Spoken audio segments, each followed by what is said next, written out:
안녕하세요. 사연 채널 구독자님들. 저는 30대 후반의 두 번째 결혼 생활을 보내고 있는 여자입니다. 20대 후반에 철모르고 결혼했다가 1년 만에 이혼의 아픔을 겪었고요. 그때 잘 맞지 않는 남자랑 함께 살아보며 겪고 느꼈던 불편한 것들이 큰 상처로 남겨져서 그 후에는 연애조차 제대로 해볼 생각을 못한 채 살았습니다. 또 결혼하면 내가 미친 것이다 생각을 하며 살았었죠. 그러던 제가 두 번째 사랑을 찾았고 두 번째 결혼하게 되었는데요. 물론 이 과정에서도 우여곡절이 많았지만 각오를 하고 시작한 결혼임에도 여러 난관들이 생겨 참 난감했습니다. 결혼이라는 건 정말로 나라는 사람의 무조건적인 희생이 없으면 불가능한 것인지에 대한 고질적인 문제까지 되돌아봐야 했던 수준이었죠. 재혼을 한 지금의 남편은 저와 마찬가지로 이혼한 전력이 있는 사람입니다. 똑같이 결혼 생활을 1년 정도만 유지를 하다가 바로 이혼을 했더라고요. 한동안 여자를 멀리하고 살았다는 그 말 한마디에 왠지 겪은 상처가 저랑 비슷한 것도 같았습니다. 서로 힘들었던 것들을 보듬어주고 달래주다 보니 정이라도 쌓인 건지 결혼도 하게 되었는데요. 아휴, 제발로 이 지옥까지 또 걸어 들어왔다고 생각을 하니 지금도 후회스럽고 답답해 죽겠습니다. 부디 완벽한 결혼을 꿈꾸는 분들이 그 환상을 좀 깨주시길 바라는 마음으로 제 사연을 적어봅니다. 재혼을 하면서 많은 걸 가져올 생각은 없었어요. 결혼을 한번 해봤고 살림도 한번 합쳐봤으니 이번에는 그냥 뭐든 간소하게 하고 끝내자는 마음이 컸죠. 결혼식도 또 한다고 사람들을 초대하기가 조금은 민망해서 가족들만 일부를 추려 다 같이 모여 밥 먹는 자리로만 통을 쳤고요. 그래도 드레스를 입고서 결혼을 하는 기분은 꼭 내보고 싶어 원피스형의 단정한 옷을 맞춰 입긴 했습니다. 시어머니 되시는 분이 본인도 드레스를 꼭 한번 입어보고 싶다며 엉뚱한 소리로 고집을 피우신 바람에 시어머니는 저랑 비슷하지만 훨씬 긴 드레스 형태의 분홍색 한벌을 맞춰 입으셨고요. 시어머니 혼자만 그런 옷을 입고 나타나는 것이 저희 가족들이 보기엔 좀 이상할 것 같아서 저희 친정 엄마한테도 똑같은 걸 맞춰드렸습니다.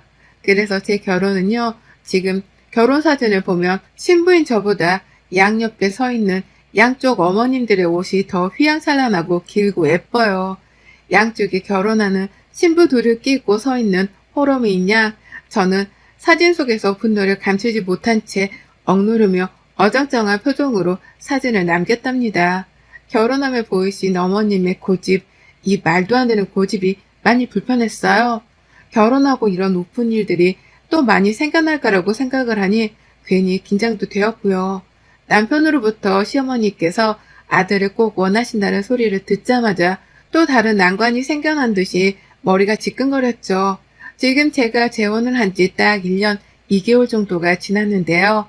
늦은 나이에 다시 결혼하는 것이었는지라 아이 생각은 전혀 없었는데 시어머니 때문에 눈치를 보며 아이를 가져볼 생각을 해야 할 정도였습니다. 무엇보다도 이런 눈치를 멀리 보내는 게 아니라 저희 집에서 아예 눌러 살기 시작하면서 매일같이 당해내야 했죠. TV를 보다가도 아이들이 나오면 남의 집 애들 말고 우리 집 애들 보며 웃을 날이 고독이는 어찌? 너가 나이가 차서 언제쯤에 소식을 들고 올란가 모르겠다. 라면서 꼭 웃던 분위기에 찬물을 끼얹곤 하셨네요. 왠지 자신의 아들이 보고 싶어서 저희 집에 눌러 살려고 하는 것 같은데 꼭 입 밖으로는 손짓 타령만 해대며 저에게 잔소리만 하니 할 말이 없었습니다. 그리고 나서 점차 뭐가 더 큰 문제인지를 알 수 있게 되었습니다. 단순히 손짓 타령만 하는 시어머니의 잔소리가 듣기 싫어서 그걸 피하느라 잠시 시어머니가 어찌 지냈는지에 대해서 관심을 끄게 되었는데요. 그러는 사이 어머님은 저희 부부집을 마치 자신의 집인 마냥 편안하게 지내면서 문제를 일으키기 시작하셨네요. 바로 본인의 그 더러운 본능을 며느리인 제 앞에서도 드러내기 시작하신 겁니다. 처음에 재혼하는 아들 앞에서 드레스도 입어보고 싶다고 고집을 부리던 어머님이셨습니다. 예쁜 걸 좋아라 하시고 꾸미는 것도 좋아라 하는 분이구나 싶었어요. 재혼을 하자마자 손주 타령도 하는 걸 보니 나름 인생에 계획적으로 정해놓은 기준 같은 것도 있는 분인 줄 알았네요. 얼른 손주가 생겨야 하는데 생기지 않았으니 이제라도 빨리 낳으라고 보채시는 모습에서 부지런히 잔소리도 하시는 분이구나 싶었고요. 그래서 감히 상상도 못했습니다. 어머님이 더러운 분이라는 걸 말이죠. 제 기준에서 더럽다는 건 그냥 며칠 샤워를 안 하고 머리카락이 떡이 질 때까지도 씻을 생각을 안 하는 것이 전부였어요. 실제 그런 사람을 대학 시절 시험 기간이나 길거리에 있는 노숙자들에게서만 한두 번 봤을 뿐 가까이 둔 적도 없고 자세히 본 적도 없었습니다. 그래서 처음에 몰랐어요. 어머님이 더러운 사람이란 걸 말이죠. 저희 집에서 거의 눌러 살다시피 하고부터 남편도 별다른 재질 안 하더라고요. 오히려 어머님이 집에 오면 왔어? 라면서 밥은 먹었는지를 물어보고 자연스레 같이 밥까지 먹고 가라며 자리를 만들었죠. 그러던 게 점점 자고 가라는 소리로까지 이어지게 되었고 편안하게 대해주고 환영까지 해주는 남편을 보며 시어머니도 긴장이 풀렸던 것 같습니다. 점점 저희 집에서 눌러 지내려는 낌새를 보이기 시작하셨죠. 그런데 그러면서 정말로 제가 편해지신 건지 잘 씻지를 않으시더라고요. 더럽다 여겨질 만한 행동도 서스럼 없이 하기 시작하셨고요. 처음엔 어머님이 이렇게 자주 차고 갈 바에야 그냥 내 방 하나도 만들어줘라 라고 말씀을 하셨을 때 작은 방 하나를 내어드리면서 속으로 엄청 욕을 했습니다. 그래도 소원하시는 대로 아이를 가지면 내 집에서 나가겠거니 했는데요. 한동안 방 안에 눌러 살며 나올 생각을 안 하더라고요. 밥도 그냥 안 먹겠다고 하고 한 번은 본인 집에서 작은 TV 하나까지 챙겨 저희 집으로 들고 오셨어요. 그리고 방 안에서 주구장창 TV만 보셨죠. 왜 저러시나 싶고 내 집인데 이건 아닌 것 같아서 눈치라도 드리고자 먼저 방문을 열고 들어갔습니다. 밥 먹으라는 말을 해보려고 말이죠. 근데 들어가자마자 나는 악취 때문에 미치는 줄 알았어요. 저희 부부가 출근한 사이에 적어도 씻거나 양치 정도는 하신 줄 알았는데요. 시어머니 오신다고 치운 지 얼마 되지도 않았던 그 방에서 나는 쉰내에 기함을 쳤죠. 어머님 근처에 가서 죽었는지 살았는지 확인한다고 말을 걸어봤다가 입에서 나는 입냄새에 2번 기절을 할 뻔했고요. 이런 제 속마음을 아는지 모르는지 어머님은 그저 방 안에 들어오지를 말라면서 입을 벌리고는 말을 자꾸만 뱉어내며 저보고 나가라고 하는데 아플싸 싶었죠. 이런 어머님이랑 이러다가 한 집에서 영영 같이 사는 게 아닌가 하고 말입니다. 남편한테는 이게 어떻게 돌아가고 있는 거냐며 여러 번 화도 냈는데요. 소용없었어요. 남편이 시어머니 편을 들었거든요. 아이를 얼른 보고 싶어 하시는지라 우리 곁에 있으면서 본인의 불안함을 푸는 거라고 시어머니만 감싸는데 아이고 이게 진짜 뭔가 잘못되었구나 싶었습니다. 연애 때부터 전부인한테 상처를 받아 안쓰러워 보이던 남편은 어디로 가고 이제는 밉지만 떡 하나를 더 주기도 싫은 원수가 된 사람이 되었죠. 상황이 이렇다 보니 저는 자꾸만 못 살겠다는 생각이 들었고 아이는 개뿔, 임신 준비 따위는 아무것도 하고 싶지 않았습니다. 가뜩이나 시어머니가 들어오면서 남편이 살림에서 손을 놔버린 바람에 제가 직장을 다님과 동시에 집안일도 도맡아서 하고 있었거든요. 이러려고 나를 꼬셔서 재혼을 시킨 건가 싶었을 정도로 재혼 후에 제 결혼 생활은 그다지 아름답지가 않았습니다. 그런데 그 와중에 시어머니는 더러운 자신의 모습을 방 밖으로까지 들고 나와버리셨죠. 방 안에서 TV만 보시며 씻지도 않고 치우지도 않으며 악취를 풍기던 어머님이 자신의 활동 영역을 방 밖으로 옮기기 시작하신 겁니다. 거실이며 부엌이며 저희 집안을 싹 다 돌아다니면서 말이죠. 도대체 손톱을 왜 손톱깎이로 깎지를 않는지 모르겠지만 자꾸만 손으로 손톱을 뜯으며 집안 여기저기에 흘리고 다니셨어요. 그걸 저는 청소기를 돌리면서 제 눈으로도 여러 번 목격을 했고 어머님이 직접 두 손으로 뜯어버리는 손톱이 바닥에 떨궈지는 걸 목격하기도 했습니다. 미쳐버릴 노릇이었죠. 저걸 저렇게 집안에 흘리고 다닌다는 생각에 소름이 돋아 말도 못할 정도로 말이죠. 일부러 어머님께 눈치라도 줘야 할까 싶어서 저는 매일같이 지나칠 정도로 부지런을 떨며 청소기를 돌렸습니다. 내가 이 정도로 청소를 하니까 절대로 더 이상 내 집을 더럽히지 말아달라는 의미로 말이죠. 하지만 손톱 하나는 약과에 불과했답니다. 몸에 있는 구멍이랑 구멍에 손을 자꾸만 집어넣어서는 여기저기 집안에 그 내용물들을 흘리셨어요. 귀를 파고는 손을 허공에다 털어댄 적도 한두 번이 아니었고 콧구멍을 휘비다가 그 상태로 소파를 만지고 거실 탁자를 만지는 등 제 손이 닿는 곳들이란 곳들에는 죄다 흔적을 남기셨답니다. 정말 까무러칠 노릇이었죠. 소리는 또 어찌나 요란하신지 귀를 파면서도 아이고 시원하다 라고 하면서 동네방네에 자기가 귀를 팠다는 걸 광고라도 하는 듯이 말하셨고요. 코를 파고 나서도 아이고 왕딱지네 라면서 상상이 될 정도의 더러운 말을 아무렇지 않게 뱉어내면서 제가 듣도록 하셨어요. 온몸에 닭살이 쫙 끼치는 건 말도 못했고 내가 언제까지 내 집에서 이런 소리와 이런 더러운 광경을 보고 들어야 하나 싶어 괴로웠습니다. 출근을 할 때에는 시어머니가 또 어디다 더러운 자신의 내용물을 떨어뜨려 놨을까 싶어 그게 걱정이 되었고요. 퇴근을 할 때에는 어머님을 또 봐야 한다는 생각에 다른 걱정을 했습니다. 출근을 해도 고민이고 퇴근을 해도 고민이었어요. 집에 와도 고민이고 집을 나서도 고민이었던 거죠. 청소 좀 해달라고 이런 건 쓰레기통에 버리거나 휴지에 감싸서 버려달라며 일부러 거실 한복판에 휴지통을 가져다 놓기도 했고 시어머니 보는 앞에서 하루 만에 3번이나 청소기를 밀었던 적도 있었어요. 이건 너무 더러운 게 아니냐면서 남편에게 눈치를 주기도 했고 눈치 없는 척을 하는 시어머니께도 부탁을 드렸습니다. 이런 게 다 집안 공기도 더럽히는 거라고 결국 서로에게 좋지 않다며 애원하기도 했어요. 정말 환장할 뻔했죠. 이 나이에 시어머니한테 코딱지 파는 방법, 귀 파는 방법, 그리고 손톱 깎는 방법까지 가르쳐드려야 한다니 말입니다. 하지만 이런 얘기를 해도 소용이 없었어요. 어머님이 달라지질 않으셨거든요. 내가 치운다고 일단 간지러우니까 이렇게 해놓은 거고 내가 곧장 치우려 했다 라고 하면서 자신은 바로 치우려고 했지만 며느리인 제가 잔소리를 퍼붓는 바람에 빈정이 상해서 안 치우는 거라는 식으로 말씀을 돌려 하셨답니다. 그러면서 오히려 제가 너무한 사람이란 듯이 표정을 억울함 가득 담아서 지어내는데 그 꼴을 보니 제 속은 더 뒤집혔죠. 남편은 자기 엄마만 불쌍한 사람이라는 듯이 저한테만 잔소리를 그만하라 짜증을 냈고요. 악순환의 반복이었습니다. 이래서 남편이 이혼을 당했구나 싶었어요.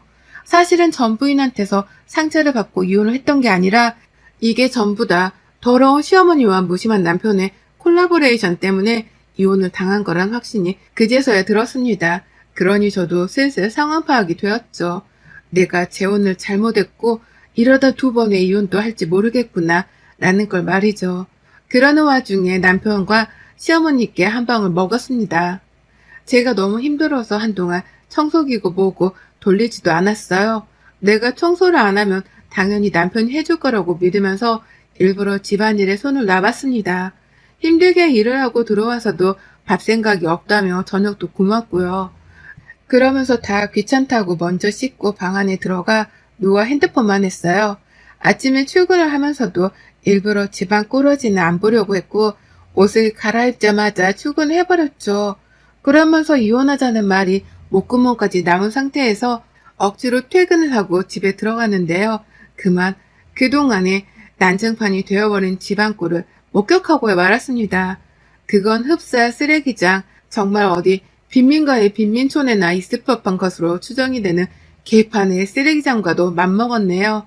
현관에서부터 누가 흘린 건지 손톱 하나가 또 놓여져 있었는데요. 색깔이 누르스름하고 크기가 작은 것이 딱 봐도 우리 집 노인이 시어머니 것이더라고요. 순간 하씨 라는 탄식의 욕이 쏟아져 나올 뻔한 그때 제 시선이 자연스레 손톱을 따라 그 뒤에 거실로 천천히 옮겨졌는데요. 아유, 여기저기 코를 푼 건지 휴지가 널브러져 있고 제가 저녁도 아침도 안 해주니 배달 음식을 시켜 먹었나 본데 남기고만 잔반들이 탁자 위에 막 놓여져 있는데 냄새가 그런 악취가 또 없더라고요. 그 와중에 덥다면서 창문은 죄다 닫고 에어컨은 빵빵히 켜놓은 바람에 냄새가 정말 환장의 조합이었습니다. 놀래서 당장 환기부터 시켰고 그제서야 시어머니를 찾았어요. 집안 꼴을 이따위로 만들어 놓으면 어쩌냐는 저의 속마음이 본능적으로 튀어나오면서 정말 극도의 분노 상태로 어머님을 찾았는데요. 정말 뜬금없는 곳에서 어머님을 발견하고 말았습니다. 어머님이 글쎄 제 침대 안에서 제가 눕는 베개에 씻지도 않고 떡이 진 그 머리를 기대고는 누워있다가 딱 걸린 거예요. 아우 씨, 정말 욕이 안 튀어나올 수가 없었네요. 저 더러운 머리를 설마 지금껏 내 베개 위에 자주 눕힌 건가 싶어서 그간에 제가 베개맡에서 휴식을 취했던 순간들이 스쳐 지나가며 말도 못하게 괴로웠습니다. 더러웠으니까요. 어쩐지 시어머니한테서 나는 냄새가 침대 안에서도 나는 것 같은데 내가 너무 하루 종일 더러운 꼴만 보느라 민감해서 그런가 보다 싶어 그냥 억지로 눈을 감곤 했거든요. 근데 그게 다 어머님이 제 허락도 없이 제 침대 안에 들어와 주무셔서 그런 거라 생각하니 소름이 쫙 끼치더라고요. 왜 여기 계세요? 라고 환장하며 물어보니 어머님이 그러셨어요. 여기 침대가 좋아서 라고 말이죠. 저희 집에 무작정 들어와 살겠다고 놀라 사신 바람에 침대를 따로 사드리지 못한 채 이불을 깔아드렸거든요. 그랬더니 저희 부부가 쓰는 침대가 부러우셨던 겁니다. 그러니 저희 부부가 출근하고 집에 없을 때마다 일방적으로 방 안에 들어와 마음대로 들어 누우셨던 거죠. 전 그런 줄도 몰랐습니다. 더러운 시어머니를 보며 소름이 여러 번 돋곤했던 제 이 기분을 깨끗하게 씻겨내겠다며 1시간이 넘게 샤워를 하고는 산뜻한 기분으로 침대 위에 눕곤 했었는데 그게 제 하루의 유일한 낙이고 행복이었는데 알고 보니 제 신성한 침대조차도 시어머니께 이미 오래전 더럽혀졌더라고요. 문득문득 나는 침대 속 시어머니 냄새조차도 저는 의심을 하지 못한 채 그냥 기분 탓이겠거니 하며 억지로 눈을 감으려 했고요. 전 결국 인내심의 바닥을 보이며 참지 않았습니다. 시어머니를 당장에 제 방 밖으로 내보냈고요. 시어머니를 따라 방 밖을 나섰다가 다시 마주한 쓰레기장 같은 거실을 보며 결국 이걸 다 어떻게 치우냐고요 라면서 괴성을 질렀죠.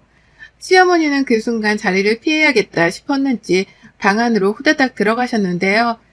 전 이대로 더는 못 산다며 끝장을 보기로 했습니다. 그리고 싱크대로 달려갔죠.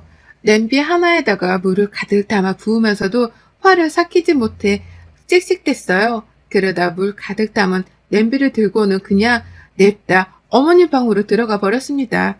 그리고는 부어버렸죠. 그 물을 죄다 방바닥에 부어버린 겁니다. 제발 좀 닦고 치우세요. 이게 돼지우리도 아니고 집을 이렇게 망쳐놓으면 어떡하냐고요. 라고 하면서 마음 같아선 제가 부어버린 물이 쓰레기를 싹 다 치워내주길 바라는 마음으로 통쾌함 가득 안고 빈 방 안에 물을 차르르 뿌렸더니만 어머님이 그제서야 사람인 건지 반응을 보이며 뒤에서 발을 동동 구르더라고요. 당장 들어가 누워야 할 자신의 방이 사라지기라도 한 것 마냥 말이죠. 그러면서 이 상황을 모면이라도 해야겠다는 듯이 그 와중에 은근슬쩍 방 안으로 뛰어들어갔다가 자신의 옷가지를 챙겨 나오더라고요. 바닥에 흥건한 물은 어떻게든 피해가며 말입니다. 집에 돌아가려고 꼼수를 쓰는 것이었어요. 물론 흥건해진 방을 보며 미안해 청소를 할 생각은 못하고 도망칠 생각부터 하신 겁니다. 그러니 제가 어쩌겠나요? 선택의 여지가 없이 시어머니를 붙잡았죠. 어머님이 들고 계시던 옷가지를 제 손으로 빼앗아 우리 집 쓰레기통 안에 집어 넣었습니다. 그리고는 어머니께 걸레 2짝을 쥐어드렸죠. 이거 다 치우기 전에는 못 나갑니다. 그래도 가시겠어요? 그땐 제가 이혼을 하고 이 집을 떠나는 걸로 하죠. 라고 말하면서 말입니다. 그러자 어머님이 원망스럽다는 듯이 절 쳐다보더라고요. 이전에 며느리도 이런 식으로 도망을 쳤을 텐데 2번째 며느리까지 이혼 얘기를 꺼내니 꽤나 섭섭하고 속상했던 모양이었습니다. 하지만 별 수 없었네요. 이런 더러운 시무랑은 그 어느 누구도 같이 살고 싶어 하지 않을 테니까요. 저 혼자 더는 이 지옥 같은 곳에서 살고 싶지도 않고 더러운 사람이랑 냄새 맡아가며 내 정신을 피폐하게 만들기 싫다고 짐을 쌌습니다. 시무방은 이미 물바다인데 저는 그걸 치울 생각도 안 하고 맞서서 집을 나가겠다며 짐을 싸는 상황이었어요. 이혼을 하겠다는 말을 불사지르며 말입니다.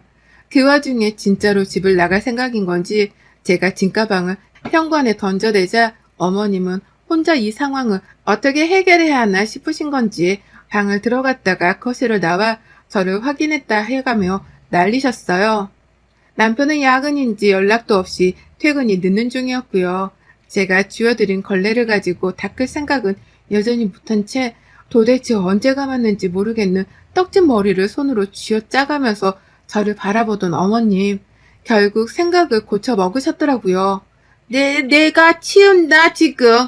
내가 정말 더럽고 안 입고 와서 이거 치우고 내 집 갈라니까 넌 그냥 가만히 있어.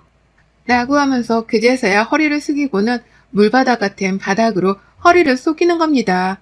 하도 더럽게 사신 분이라 청소를 잘 못하는 건 당연했지만 그래도 억지로라도 치우려는지 물바다 같은 방바닥을 하나둘 정리하기 시작하셨어요. 걸레가 다 젖으면 부엌으로 냅다 뛰어가서 걸레를 쥐어짜가며 방 안의 물을 죄다 치우셨죠. 하지만 그런다고 더러워진 집안꼴이 원래대로 되돌아오는 건 아니었고요.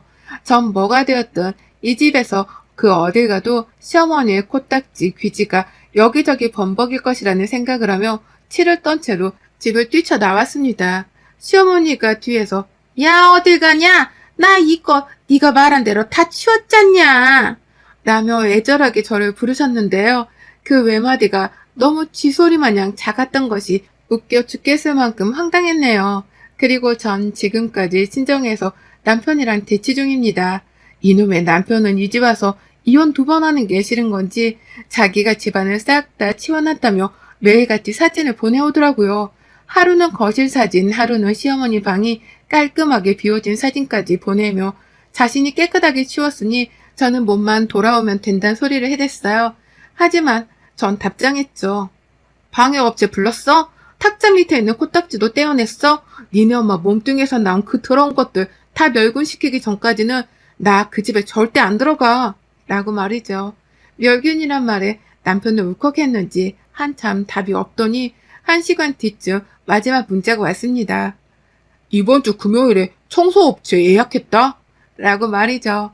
어디 얼마나 집이 깨끗해지는지 저는 그날 감시하려고 집에 들어가려고요. 물론 싸서 들고 나온 짐들은 그냥 친정에 놓고 집이 얼마나 깨끗해지는지 구경만 하고 올 겁니다. 당분간은 이 재혼 생활에 대해 진지하게 고민해보는 시간을 가질 거고요. 그간에 시모가 집을 더럽히는 걸 사진으로 찍어 놓으며 증거도 충분하게 확보를 해놨으니 더 이상 더러운 사람들 곁에 사는 게 지겨우면 그냥 이대로 이혼소송도 불사지르려고요. 아유, 괜히 남이 버린 쓰레기를 재활용하려 했다가 저까지 덤탱이를 쓰고 큰 코 다칠 뻔했습니다. 재혼은 정말 신중에 신중을 기해야 한다는 걸 2번 결혼하고서야 이제서야 깨우치네요. 결혼 참 힘듭니다. 여러분의 생각은 댓글로 남겨주세요. 오늘도 시청해주셔서 정말 감사합니다.